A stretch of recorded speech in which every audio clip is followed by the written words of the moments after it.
بظاہر الفاظ سے یہ لگتا ہے کہ اللہ رب العزت نے خود اپنی جانوں کو مارنے کا حکم دیا، تو جس خالق نے اپنی مخلوق کو پیدا کیا ہو وہ کیسے ان کو مارنے کا حکم دے سکتا ہے؟ اگر حکم دیا ہے تو کوئی نہ کوئی اس کا جواز بڑا اہم ہوگا، جس کا آج ہم تذکرہ کرنا چاہتے ہیں اور سمجھنا چاہتے ہیں۔ اس بات کو بہت مشکل سوال ہے۔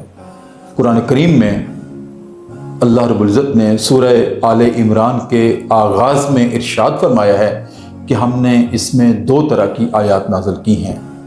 ایک ہیں محکمات، جن کے معانی و مفاہیم بالکل واضح ہیں، بغیر کسی کنسلٹیشن کے ہم ان کو سمجھ سکتے ہیں۔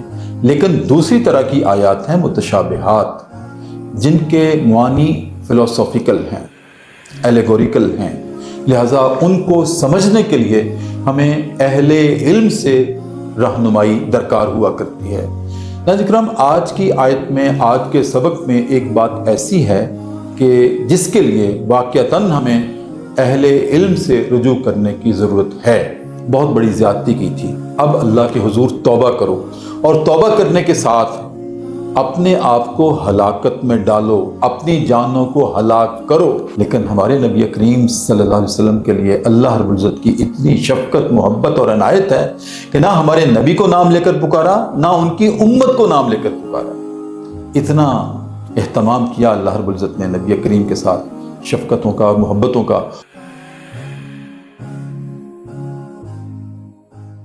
الحمدللہ وحدہ والصلاة والسلام علی من لا نبی بعدہ، اما بعد، فاعوذ باللہ من الشیطان الرجیم، بسم اللہ الرحمن الرحیم۔ السلام علیکم ناظرین، بی او کیو ٹی وی چینل پر پروگرام آج کی صدائے قرآن کی 40ویں قسط لے کر ڈاکٹر محمد طاہر مصطفیٰ کی خدمت میں حاضر۔ ناظرین کرام، کروڑوں مرتبہ اللہ رب العزت کے حضور سپاس گزار ہوں اور شکر گزار ہوں کہ جس سفر کا آغاز ہم نے الحمد سے کیا تھا، آج ہمارا سبق پہنچ گیا ہے سورہ بقرہ کی آیت نمبر 54 تک۔ 54 نمبر آیت سورہ بقرہ کی آج ہمارا سبق ہے، اور اس سبق میں ناظرین کرام ارشاد باری تعالیٰ ہے، بسم اللہ الرحمن الرحیم، وَإِذْ قَالَ مُوسَىٰ لِقَوْمِهِ يَا قَوْمِ إِنَّكُمْ ظَلَمْتُمْ أَنفُسَكُمْ بِاتِّخَاذِكُمُ الْعِجْلَ فَتُوبُوا إِلَىٰ بَارِئِكُمْ فَاقْتُلُوا أَنفُسَكُمْ ذَٰلِكُمْ خَيْرٌ لَكُمْ عِندَ بَارِئِكُمْ فَتَابَ عَلَيْكُمْ إِنَّهُ هُوَ التَّوَّابُ الرَّحِيمُ۔ یاد کرو جب موسیٰ علیہ السلام نے اپنی قوم سے کہا، لوگو تم نے بچھڑے کو معبود بنا کر اپنے اوپر ظلم کیا ہے، اب تقاضا اس بات کا ہے کہ تم اپنے خالق کے حضور توبہ کرو اور اپنی جانوں کو ہلاک کرو، اسی میں تمہارے خالق کے نزدیک خیر ہے۔ اس وقت تمہارے خالق نے تمہاری توبہ قبول کر لی، بے شک وہ توبہ قبول کرنے والا اور رحم کرنے والا ہے۔ ناظرین کرام، آج کے سبق میں ایک بہت پیچیدہ سوال ہے، بہت مشکل سوال ہے۔ قرآن کریم میں اللہ رب العزت نے سورہ آل عمران کے آغاز میں ارشاد فرمایا ہے کہ ہم نے اس میں دو طرح کی آیات نازل کی ہیں۔ ایک ہیں محکمات، جن کے معانی و مفاہیم بالکل واضح ہیں، بغیر کسی کنسلٹیشن کے ہم ان کو سمجھ سکتے ہیں۔ لیکن دوسری طرح کی آیات ہیں متشابہات، جن کے معانی فلسافیکل ہیں، ایلیگوریکل ہیں، لہٰذا ان کو سمجھنے کے لیے ہمیں اہل علم سے رہنمائی درکار ہوا کرتی ہے۔ ناظرین کرام، آج کی آیت میں، آج کے سبق میں ایک بات ایسی ہے کہ جس کے لیے واقعتاً ہمیں اہل علم سے رجوع کرنے کی ضرورت ہے، اور وہ بات یہ ہے کہ جب اللہ رب العزت نے ارشاد فرمایا اس آیت میں کہ موسیٰ علیہ السلام جب اپنی قوم کے پاس واپس گئے تو انہوں نے کہا، لوگو تم نے بچھڑے کو معبود بنا کر بہت بڑا ظلم کیا تھا، بہت بڑی زیادتی کی تھی، اب اللہ کے حضور توبہ کرو، اور توبہ کرنے کے ساتھ اپنے آپ کو ہلاکت میں ڈالو، اپنی جانوں کو ہلاک کرو۔ ناظرین کرام، یہ وہ مقام ہے جہاں ہمیں سمجھنے کی ضرورت ہے کہ اس کا اصل معنی و مفہوم ہے کیا۔ بظاہر الفاظ سے یہ لگتا ہے کہ اللہ رب العزت نے خود اپنی جانوں کو مارنے کا حکم دیا، تو جس خالق نے اپنی مخلوق کو پیدا کیا ہو وہ کیسے ان کو مارنے کا حکم دے سکتا ہے؟ اگر حکم دیا ہے تو کوئی نہ کوئی اس کا جواز بڑا اہم ہوگا، جس کا آج ہم تذکرہ کرنا چاہتے ہیں اور سمجھنا چاہتے ہیں اس بات کو۔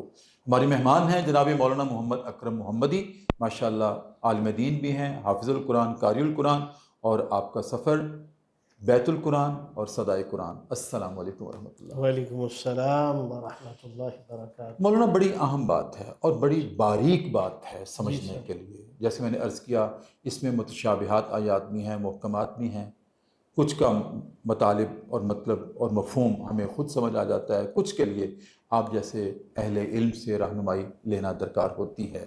یہ جو اللہ رب العزت نے ارشاد فرمایا اور موسیٰ علیہ السلام نے جو اپنی قوم کو کہا کہ تم نے بچڑے کو معبود بنا کر میری ایبسنس میں بہت بڑا ظلم کیا تھا، اب توبہ کرو۔ جب توبہ کہہ دیا کہ توبہ کرو، ساتھ یہ شرط کیوں لگائی گئی کہ تم اپنی جانوں کو بھی قتل کرو؟ فَاقْتُلُوا أَنفُسَكُمْ، جس کا بظاہر ترجمہ یہ بنتا ہے کہ اپنے آپ کو قتل کرو۔ اپنے آپ کو قتل کرنا یہ سمجھ سے بالا تر ہے کہ اللہ رب العزت نے یہ حکم کس پیرائے میں دیا۔ یقیناً اس میں بہت بڑی اللہ کا حکم ہے، تو حکمت ہوگی۔ وہ حکمت کیا ہے اور توبہ کے ساتھ اس کو مشروط کیوں کیا گیا یہاں پر؟ ارشاد فرمائیں۔ جی استاد محترم، اللہ آپ کو سلامت رکھے، برکتوں سے نوازے، بہت شکریہ۔ استاد محترم، یہ جو سوال آپ کا ہے یہ واقعی بڑا گہرا سوال ہے، اور اس کو سمجھنے سے پہلے ہم نے جو پہلے سمجھنے والی ضروری بات ہے وہ یہ ہے کہ یہاں پر رب العزت نے لفظ بولا کہ تم نے اپنے آپ پر ظلم کیا۔ صحیح۔ تو ظلم کی سزا تو اتنی بڑی نہیں ہوتی کہ اسے قتل کیا جائے، تو یہ ظلم کیا ہے؟ تو اس ظلم کی وضاحت اسی آیت میں رب العزت نے خود ہی بتا دی، بِاتِّخَاذِكُمُ الْعِجْلَ، کہ تم نے بچڑے کو معبود بنایا۔ اور شرک کو اللہ نے ظلم کہا ہے۔ یعنی یہ عام ظلم نہیں، یہ شرک ہے، جی جی یہ شرک ہے۔ جی اور کلام اللہ میں ایک اور مقام پر بھی اس کی وضاحت موجود ہے، اِنَّ الشِّرْكَ لَظُلْمٌ عَظِيمٌ، جی بالکل۔ کہ شرک بہت بڑا ظلم ہے۔ تو اصل میں بات یہ ہے استاد محترم، تفسیر طبری میں سیدنا عبداللہ ابن عباس رضی اللہ تعالیٰ عنہ سے روایت ہے، اور روایت بالکل صحیح ہے۔ اس میں یہ ہے کہ بنی اسرائیل کے اندر جو حدود کا نفاذ تھا وہ امت محمدیہ سے مختلف تھا۔ اچھا۔ اور یہ حقیقت ہے کہ ہر امت کی اپنی شریعت ہوتی ہے۔ ٹھیک ہے۔ یہاں جو ذکر ہو رہا ہے وہ امت محمدیہ کے حکام بیان نہیں ہو رہے، صحیح۔ یہاں بنی اسرائیل کا تذکرہ اور ان کے حالات بیان ہو رہے ہیں۔ تو یہاں رب العزت نے ذکر فرمایا ہے کہ تم نے جو شرک کیا ہے، اس شرک کی معافی جو تمہیں ملے گی وہ اپنے آپ کو قتل کرنے سے ملے گی۔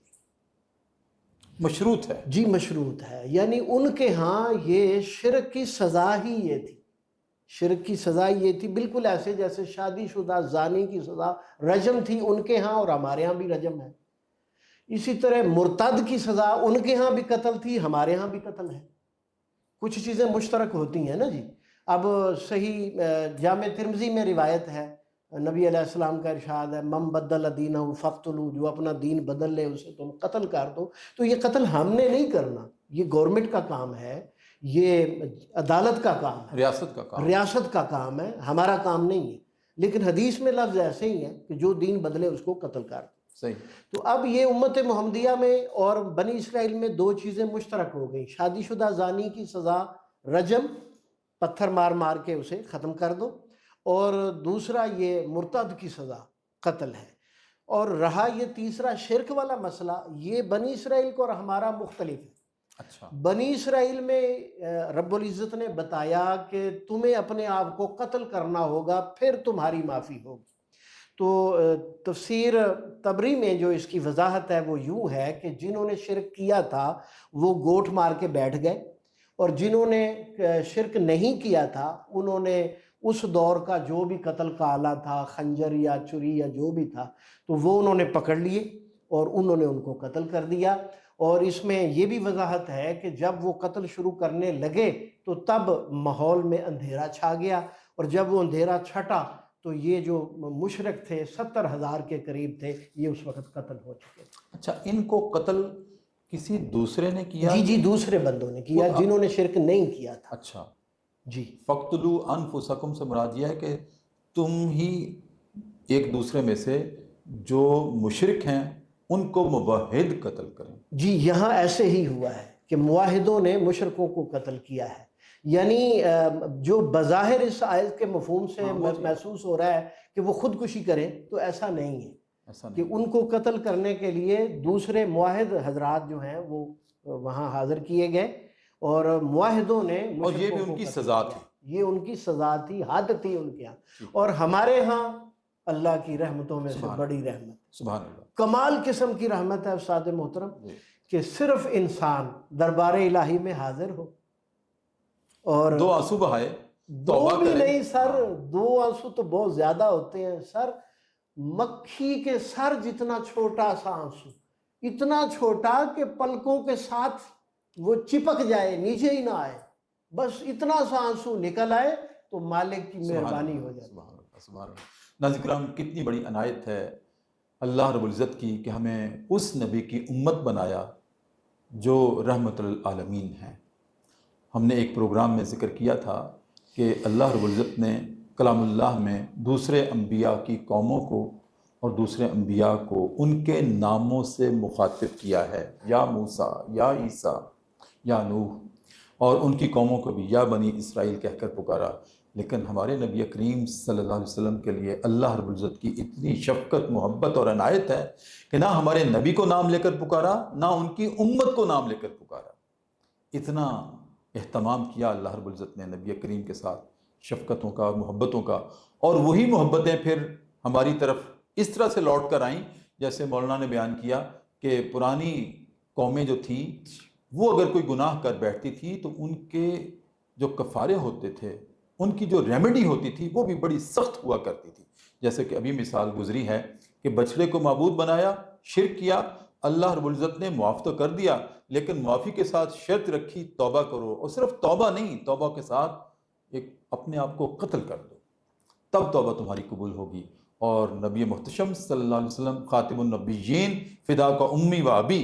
تو ناظرین کرام، ہمارے لیے اللہ رب العزت کی عنایت کیا ہے کہ اگر کوئی گناہ ہو جائے، یہاں تک کہ شرک بھی ہو جائے، تو اس کی ریمیڈی یہ ہے کہ صرف توبہ کر لو. اللہ کے حضور مولانا نے ارشاد فرمایا 2 آنسو تو بہت دور کی بات ہے، مکھی کے سر جتنا بھی اگر پانی آنکھوں میں آ جائے ہم اس کو قبول کر لیں گے. ناظرین کرام، اس سے بڑی عنایت اللہ رب العزت کی کیا ہو سکتی ہے. اسی کے ساتھ ہمارا آج کا پروگرام اپنے اختتام کو پہنچتا ہے. اپنے میزبان ڈاکٹر محمد طاہر مصطفیٰ کو اجازت دیجیے. اپنا بہت خیال رکھیے. اللہ حافظ.